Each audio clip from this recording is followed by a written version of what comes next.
Bonjour tout le monde, nouvelle petite vidéo, toujours dans les travaux. Donc là pour l'instant, hier, ce que j'ai pu faire, parce qu'après j'ai pas pu filmer, hein, il faisait nuit, il fait nuit beaucoup trop tôt en ce moment. Là aujourd'hui je commence un peu plus tôt, donc je devrais pouvoir en faire un peu plus. Donc je vais vous montrer dans l'autre sens. Donc j'ai tout remonté. Pour l'enceinte arrière, j'ai pas trouvé, ça fonctionne pas, je sais pas, donc je me suis dit de toute façon j'en aurais pas besoin, je l'ai pas branché. J'ai laissé par contre le nouvel interrupteur que j'ai mis. Ça pourrait me servir pour autre chose, donc je l'ai laissé parce que sinon ça faisait un trou vide. Le tableau de bord, tout est remonté. J'en ai profité du coup, le fil, comme on n'a plus d'enceinte à l'arrière, j'en ai profité, j'ai enlevé tout le fil. Ça évite qu'il y ait des fils qui traînent en trop et qui savent qu'on sait pas par la suite à quoi ça sert. J'en ai découvert un autre, donc je vais le retirer aussi par la suite. Mais là, aujourd'hui, tout de suite maintenant, je vais vous montrer ce qu'on va faire comme il fait beau. Je vais m'attaquer au joint extérieur. Donc là, celui-là, je l'ai déjà retiré. Celui-ci, là, j'ai tout retiré le joint. Je vais mettre un nouveau que j'ai acheté, donc le vrai d'origine, mais qui est un peu chiant, donc on verra si je continue comme ça ou si je fais autrement. Sinon j'ai trouvé une autre solution en plus beaucoup moins chère et qui serait apparemment mieux au niveau d'isolation, parce que vous voyez, sinon les anciens joints sont comme ça là. Il n'y a plus grand chose du joint en fait, il est tout bouffé. Il est tout bouffé de partout, il n'y a plus rien. Et je vais vous montrer le nouveau à quoi il ressemble pas du tout à ça. Mais sinon je vous disais là, ces joints là, donc c'est des joints, voilà, tiens. Hop, ici on voit un peu mieux. C'est des joints comme ça. Donc là en fait la fenêtre coulisse dedans et puis ça fait un espèce de U en fait pour tenir dans le fond de la goulotte.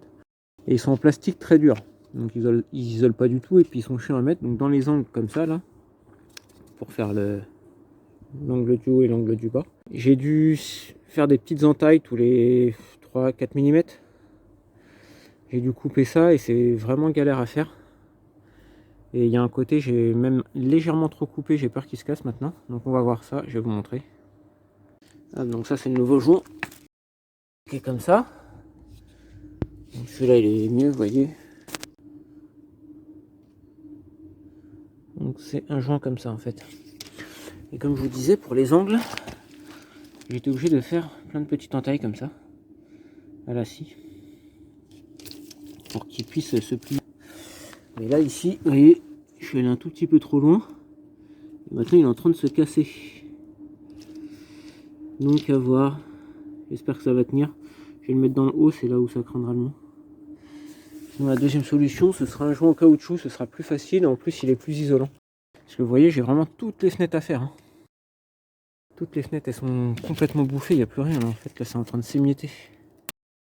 Voilà, là ça part jusqu'en haut là. J'ai terminé le remontage. Donc là c'est le nouveau joint. C'est vrai que ça fait beaucoup plus propre, mais le problème c'est ça, ce que je vous disais. Donc là où c'était faible, là je l'ai mis dans le haut. On voit là, ça doit être celui-là ou celui-là peut-être. Ouais, c'est plus celui-là. Vous voyez, ça casse un peu quand même. Et vers le bas, ça a vraiment cassé complètement quoi. Ici. Donc je pense que je vais commander l'autre là que j'ai vu en caoutchouc. En plus il isole beaucoup mieux. Après par contre ça va être à mettre, c'est beaucoup plus compliqué je pense. Alors celui-là était rigide donc en fait fallait mettre, je pouvais pas filmer, hein, c'est pas évident tout seul. Fallait mettre le haut, le bas en même temps, faire coulisser. Donc j'ai fait coulisser les deux en même temps. J'ai mis du produit vaisselle pour que ça glisse plus facilement. Et après arriver sur la fin ici, enquiller ça et le repousser légèrement pour faire les angles. C'est là que celui-là a cassé. En haut il était presque cassé d'ailleurs, hein. Là ici on le voit vraiment. Donc ouais, je pense que je vais tout se refaire en caoutchouc.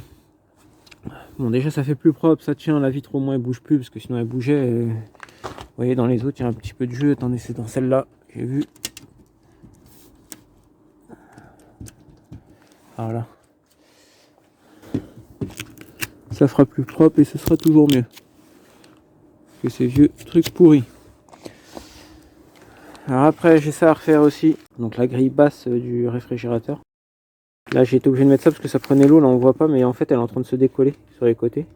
Je retrouve pas la bonne taille, donc je pense que je vais être obligé d'adapter quelque chose. En même temps je déferai celle-là, je referai le joint. De toute façon il va falloir que je refasse tous les joints de fenêtre, hein. Ils sont tous d'origine je pense. Et comme j'ai eu une infiltration de l'autre côté, je vais tous les faire pour être sûr que j'ai pas une autre infiltration. Par contre j'ai réparé le haut, je sais pas si vous vous souvenez, dans la vidéo précédente, Quand je vous ai présenté le camping-car, il y avait du scotch orange. Donc j'ai rebouché les trous au Sika, j'ai remis du joint spécial, du butine ils appellent ça. C'est ce que je vais acheter d'ailleurs pour toutes les fenêtres aussi. Pour refaire toutes les fenêtres, pour refaire les grilles. C'est du butine que j'ai mis autour, ça fait joint et en même temps ça sèche jamais en fait, c'est élastique. C'est pour ça qu'en fait au fur et à mesure ça coule avec le temps comme ça, avec la chaleur, tout ça. Et au bout d'un moment, faut les refaire. Donc il va falloir que je refasse tout ça. Mais pour l'instant, on s'occupe de l'intérieur.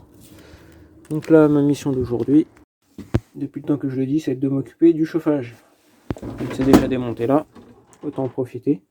Je vais le démonter, je vais le nettoyer. Je vais changer la pile, parce qu'il y a une petite pile dedans. Je vais vous montrer ça tout de suite. Alors voilà, une fois que c'est retiré, donc c'est pas compliqué à retirer. Vous prenez par le dessous, vous le tirez vers vous. Et après, vous avez juste à soulever, qui ressort de la petite gorge là. Et après, vous aurez retiré le capot. Donc là, l'entretien, c'est surtout du nettoyage en fait. Donc passer un coup d'air comprimé, aspirateur, tout ça. Et la pile que je vous disais, normalement, elle est là-dedans. Voilà, ah bah là, il y en a deux sur ce modèle là. Donc il y a deux piles. Je vais en mettre des neuves au moins. Je serai tranquille, c'est juste pour l'allumage, hein, ça sert juste pour l'allumage, pour faire la petite étincelle. Et une fois que j'aurai fait ça, on verra ce que je peux faire après. J'ai nettoyé le plus possible, hein, parce que je pouvais pas le démonter. En fait, pour le démonter, là, je sais pas si on ne voit pas d'ici. En fait, il y a le tuyau d'arrivée de gaz qui est en dessous du camping-car. Mais c'est complètement bloqué, j'ai pas envie de casser le tuyau en forçant, donc je vais laisser comme ça.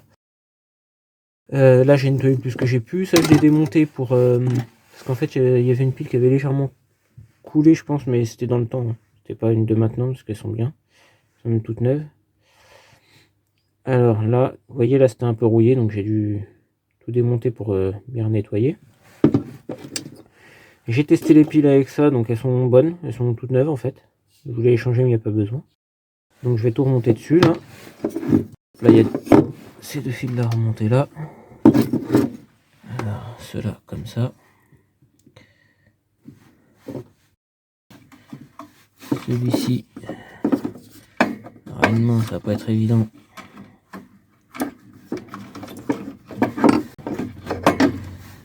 Alors celui-ci, il vient là.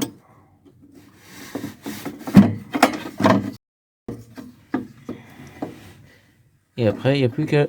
Là vous voyez, là il y a les deux petits crochets des deux côtés. Et là vous les faites coulisser en fait. Comme ça.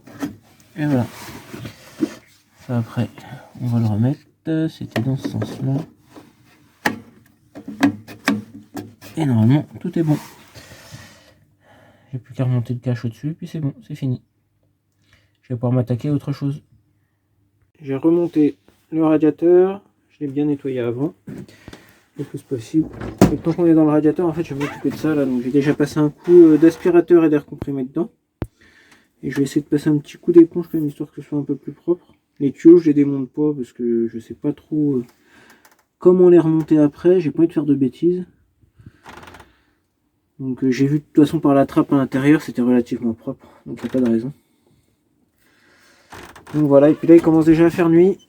Parce qu'entre temps mes parents sont venus. Donc j'ai dû faire une pause et là il est déjà 17 h. Donc on va finir ça. Et après, on verra le reste demain. Alors voilà ce que ça donne. J'ai quand même démonté en fait pour voir. Et vraiment à l'intérieur c'est super propre en fait. Donc j'ai quand même nettoyé là, partout. Là, je passe un petit coup d'éponge. Et ça fait vraiment plus propre. Donc ça va être tout pour aujourd'hui. La suite demain.